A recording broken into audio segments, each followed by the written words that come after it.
Today's show is sponsored by SeatGeek. I'm talking about the #1 rated ticketing app. Over 28 million downloads or purchases through the SeatGeek app, along with over 70,000 events offered.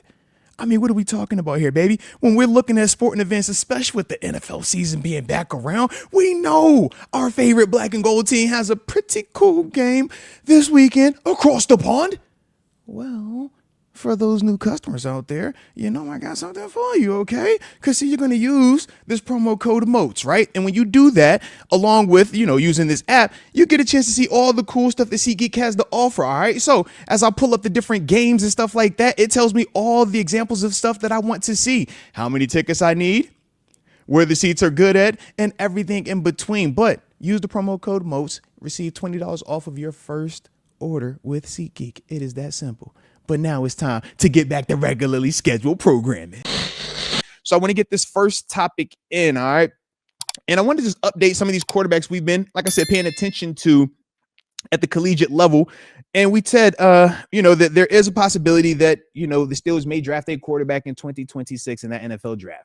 We know it's here in Pittsburgh, and we know there was a lot of buzz around this quarterback class prior to the season starting. So we said, man, we're going to continue to do our due diligence, right? We're going to make sure that we're not just watching them in the sexy games. We kind of following that storyline, all right? And we don't want to just wait to the end of the year where we throw it all together. And it's like, well, the numbers look great, but it's like, hold on, man.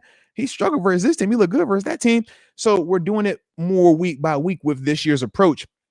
And didn't want to, talk about some of the guys again, man, because once again, some of the dudes are showing me a little bit more consistency and I'm excited about them. But there's still some questions out there, man. Obviously, my personal favorite, the one that I have really fell in love with throughout this process, John Mates here over at Oklahoma. Big fan of what I've been seeing from him throughout these first 4 games. His throwing ability, his running ability, right? The moxie, the leadership. Told you, he reminds me of a little bit of a Baker Mayfield type. All of these positives with him, even in the Auburn game, man, balled out, looked good, right? 271 passing, got the big win, right? But, it's always a but. My man, injury to throwing hand, and he had to have surgery. So he's going to miss at least a month. They do, at least Oklahoma is saying that there is a potential that he could return later in the season.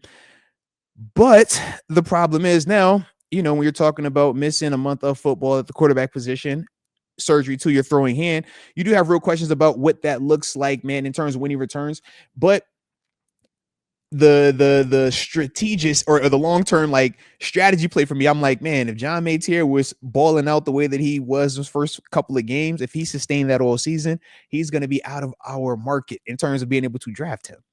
But now with the injury, maybe that does kind of hold some of those teams back in terms of their overall excitement for him. And that potentially gives us an opportunity down the line. But we know those are months away, but just something to keep an eye on, because like I said, man, John Mates here, to me, had been showing the most game changer ability with consistency in terms of being a quarterback as well.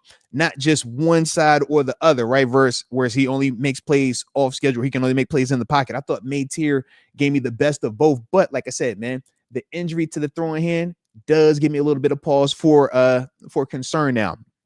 Carson Beck down at the U. I ain't gonna lie, bro. He got the U back. All right. The U is on fire. I be looking at Carson Beck. I'm like, bro, I know they off this week, but did you see him last week? How did y'all feel about Carson Beck watching him versus Florida? I was like, hold on now, baby. Struggle. I won't even call it struggling. I thought that it was a tough game, though, early on, right, in terms of their rhythm offensively. After it started off with a really nice, beginning, but then you watch the end, and the thing that really impressed me with Carson Beck is the poise. You continue to see it, whether it was at Georgia or even earlier in the season at Miami. It doesn't matter who the opponent is. It doesn't matter when the game is feeling like, all right, maybe it's about the shift in the opposite direction, because granted, the score ended up 26-7, but there for sure was a point where that game felt a lot closer. And you can see the difference being Carson Beck, being that calming presence, so to speak. And Miami got a dog pass rusher. We don't need one all the way just yet, but Bain Jr., number 4 from Miami, I was texting the homies. I'm like, bro, I don't know if y'all watching this kid, but y'all need to watch this kid, all right? That's a pass rusher. He kicking booty.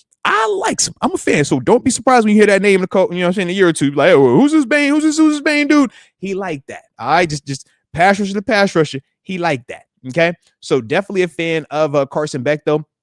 I feel like with Carson Beck, he to me at this stage is probably the guy that I feel the most comfortable with if I'm just throwing him out there week one. If I'm saying, man, can you manage this? Is the moment going to be too big? I do feel like what he has shown thus far has been, that calming presence, almost like we talk about Aaron Rodgers, right? Watch him as the game progresses, and it's like, whoa, all right, this dude still doesn't get too, up or too low. He's able to keep making those plays. Now, Beck, not as gifted as Rodgers, so let's not get that twisted in the least bit.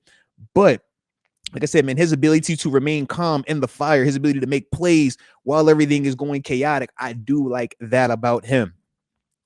Cade Klubnik over at Clemson, they on a bye, thank God. I heard they giving sermons out down there, man. That's how you know it was bad business, man. And Cade. Yeah, man, I'm not gonna hold you. I'm getting colder and colder on Cade. I was hot on him early on. I was like, you know what? I'm excited. I want to see this dude. I thought Clemson, I was high on them as well. But I'm just back and forth because, like, this game, for example, man, versus Syracuse, he ended statistically well, right? Ended up throwing for over 363. But they lose the game 34-21. And the flow when you're watching him, I don't like it all the way. I feel like it's more backup than like a guy. And maybe that's the games that I've seen this year. And maybe it's because Clemson as a whole is struggling. But I don't know. I thought that I would like him a lot more. And I'm struggling on that one right now, man. So hopefully, as the season progresses, maybe that could change and we'll see what that looks like. But Clemson does seem like they're in a bad situation right now. All right. So we're going to see how that continues to play out for them boys down there. But the game that I will have my eyes on, all right, for sure. Penn State, Oregon. I finally get a chance to see Drew.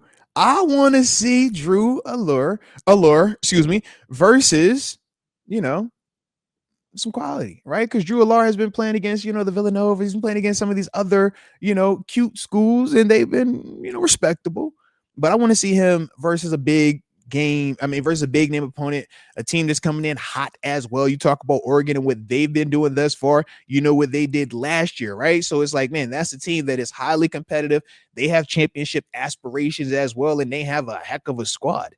But that's the same thing they're saying about Penn State also. And Drew Allar is supposed to be one of the big reasons for that. So we're going to find out in terms of how he's going to perform in this. But that's the one that I'm really interested to see because I really haven't watched him versus, a big name opponent this year just yet. And that was more so due to their scheduling more than anything. So we're going to find out about Drew. But I am excited to see him, though, this week, like I said, versus Oregon. And then you got old Garrett Nussmeier.